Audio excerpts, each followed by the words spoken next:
Morning, everybody. I'm not going to rap, don't worry. It's my first time with microphones and things. Just need to quickly find out a little bit about yourselves. How many pilots? I know there's one, two. Okay, any engineers amongst us? Yeah, a few engineers. Any historians? No? And a historian as well, right.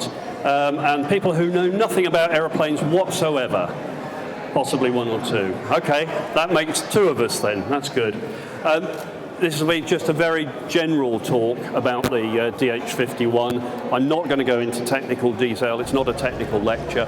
The DH51 was built in 1924. They built 3 of them. And after World War I, de Havilland decided that there would be a requirement for a private aircraft. And this was going to be it. Very loosely based around the DH9 bomber. DH9 bomber is about 17 feet longer wingspan, but it looks very similar. And that's one reason why the aeroplane is painted in these colours. This aeroplane is Miss Kenya. There were 3 of these aeroplanes built. The first one ended up going to Australia. It was converted to a float plane and now, I believe, sits at the bottom of Sydney Harbour. Second one got scrapped in about 1933. This aeroplane was flown in September 1924 by Geoffrey de Havilland himself. He did the first 3 flights. And then it went off to Kenya at the beginning of 1926. It stayed there doing various bits of flying. In the 1950s, it ended up effectively scrapped in the back of a hangar. It was offered to the Air Force as a static exhibit. They never bothered to pick it up, and it was used and sort of remembered in parties, apparently, hangar parties, and they used to fill the fuel tank with beer because they thought she might get lonely. Anyway, 1954, somebody made an offer that they would restore it if it was given it to them for free. That happened. It then flew a little bit more in Kenya and eventually came back to the UK and was rebuilt in the early 1970s. So a unique aeroplane, which it's my privilege to fly. Hopefully, I'll fly it later on today with the 2 DH60 moths. One of the reasons we're doing that is because this was not a successful aeroplane. They started off with a 90 horsepower engine, and that didn't really work, had one ignition system, and the Air Ministry said you cannot fly an aeroplane with one ignition system. The result was this lovely V8, 9-litre V8, but it only produces 120 horsepower on a good day. It's a French engine, a Renault. And after World War I, there was a company formed partially by the government called the Air Disposal Company, Aircraft Disposal Company, and it was essentially to get rid of the Air Force. They found lots of these engines, and a gentleman called Frank Halford got hold of it, changed the cylinder heads to aluminium heads, or if they are American visitors, aluminum, and brought it up to 120 horsepower. One of the reasons it doesn't have much power is it's only a 4-to-1 compression ratio. Modern car, you'll be up at 9-10 to 1. This is the only one in the world. There are no spares, there is no paperwork. It was rebuilt in 1971, and we really have to baby it. Oil pressure sits around 8 to 10 pounds while you're flying, so the engineers amongst you, the car enthusiasts, will know that's quite low. And I have to say, when I'm flying it, one eye is on the oil pressure gauge and one eye is on the other things that I'm doing. Very slow revving. It actually has a gearbox up in here. The first aircraft to be registered in Kenya, and you can just see its name, Miss Kenya, poking through here. The aircraft should be silver, but is brown because it was used in a British Airways advertisement for the early days of what ended up as British Airways, AT&T. This display here discusses that, and Steve Slater over there will tell you a little bit more about that history after I've finished. What's the aircraft like? It's lovely to fly, although if you think cars, think sort of 1950s American car. It is not an aeroplane for throwing around the sky, apart from the fact it's 94 years old. Very slow, and one of the reasons it wasn't successful is because no electric starts, obviously.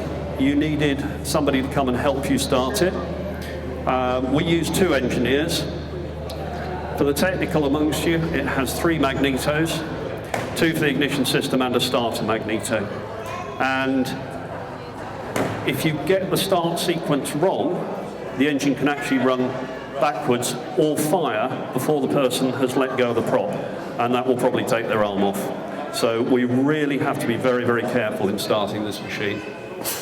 Once it's started, these rear cylinders don't get much cooling, so we have to be airborne fairly rapidly. No brakes at all, so stopping is purely by gravity. And at the back end, we have a skid. That skid doesn't really do much, so you can't steer on the ground, so you'll see me having wing walkers, because if you try and turn it, especially on a windy day like today, you'll lose control and she'll just go round. So we land into wind, maybe turn a little bit to get off a runway, but that's it, and then we stop. Like many of the aeroplanes here, they are unique, they're very old, and we really baby them. Very few instruments. We have an airspeed indicator, an oil pressure gauge, which sort of works-ish, and a height gauge, not an altimeter, a height gauge. And it will basically tell you whether you're flying or not, and that's it. There is an inclinometer, which is a ball that tells you whether you're sliding sideways or not. And that's it. Once we've started, so we get airborne as quick as we can. Climb speed about 55. I'll be displaying today, assuming the wind doesn't get up, at 80 miles an hour, and again landing about 55. Only 1 set of ailerons on the lower wing, so roll control is not brilliant.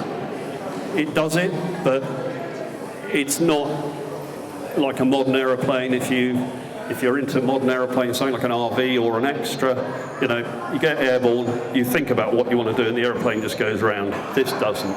All very gentle. Fuel is very simple. There's a big tank, about 30 gallons in the top, and just gravity flows down to the engine. Oil, and the 2 wires you can see on this side coming down from there. That's the fuel on and off. One's main tank, one's reserve. It's the same physical tank, it's just the pickup points are slightly different. Anybody got any questions about the aircraft? How well harmonised is it? You say the roll's quite slow. Is it pitch in your... It's nothing like a chipmunk. It's not bad pitch. It's slightly more sensitive in pitch than it is in roll. And the rudder isn't brilliant. It could do with a little bit more. It's not as bad as some. So, for instance, the D'Souza is horrible. It flies nicely in straight lines, but turning corners is a little bit like a barge. A lot of these early aeroplanes, if you fly a modern aeroplane, you don't use the rudder as much, but these old aeroplanes, you start the turn with a bit of rudder and then put the aileron and just correct as necessary. What is the season? I don't know. The altimeter goes to 17,000 feet. I would think you would struggle to get it much above 10 or 11,000. And certainly, you know, it's one of those things, it would take you all day, and why would you want to do it? What's the stalling speed and what's the gallons per hour? It stalls in theory, around about 43 miles an hour. The airspeed indicator isn't very accurate, so we're not sure. It's about there. For the non-aviators amongst you, a stalling speed is when the wing ceases to produce lift. Because of the way an aeroplane flies, with air flowing over the wing, at some point, usually between about 13 and 15 degrees of wing pitch to the oncoming air, the wind starts to bubble off the wing and it stops flying. And you cure that by just lowering the nose of the aeroplane and getting it's called the angle of attack, and you get that back again. Sorry? Roughly how many gallons per hour? About 11 gallons an hour, something like that, fuel burn at 90 miles an hour. But this engine, say, is very old. Nobody's got any spares. Nobody's got any paperwork, so we're not 100% sure at the moment what all the tolerances are. And it's one of those things, we won't touch it until we really have to, and then people are going to have to get into archives and try and find a little bit more information about the aeroplane.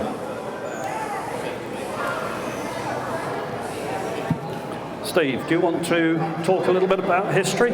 Thanks to Bob Morcom for giving us insight into an absolute one-of-a-kind aeroplane. And very nice to hear a lady, I think she's just stepped away, saying, I remember seeing this aeroplane at Wilson. So it's amazing how these things go around. Just a little bit on this model. There's some very nice placards here to tell us a little bit about the story. This is actually a 50-year-old airfix kit, because this model was built in 1969 to celebrate the 50th anniversary of the first scheduled flight out of Hounslow Heath Aerodrome, which is actually right under the approach to Heathrow. So this model was made, and you can see a photograph there of it actually when it was brand new, on display to celebrate the 50th anniversary, with two of the original AT&T and Handley Page Airways pilots looking on. This is the actual aircraft, or the model of the actual aircraft that did the first ever commercial flight. It carried one passenger who was a journalist, and I think it was a cargo of newspaper, leather, and Devonshire clotted cream. Heaven knows why they needed that so urgently in Paris. It was done in very bad weather, under a 500-foot cloud base, visual flying all the way, and the aeroplane had to take avoiding action to avoid colliding with a lightship mid-channel. The weather, I think, improved a little bit later, and certainly the second day, the first of what we would call the earliest airliners, the Handley Page W14, the twin-engine conversion of a Handley Page bomber from World War I, made the subsequent flights. And in fact, the chap second from the left in the photo there, Captain Mackintosh, otherwise known as All-Weather Mac, did the first ever flights. He actually flew from Cricklewood, north of London, to Hounslow Heath to clear customs, and then on to Paris. So an interesting model. It was donated to the Vintage Aircraft Club a year or so ago, and we're absolutely delighted also. The people who are doing the Build the Airfix models in the Hangar 2, the Brampton Plastic Model Society, they actually have renovated the various aircraft and items so they're in a good enough condition to display. They wanted to work the very narrow balancing act between actually not over-restoring the models, because they wanted to keep them as they were coming out of the box from 1969. So that's what you see before you. Hope you like that, and it adds lovely to a display of an aeroplane carrying the livery of the first commercial scheduled flight. Thank you.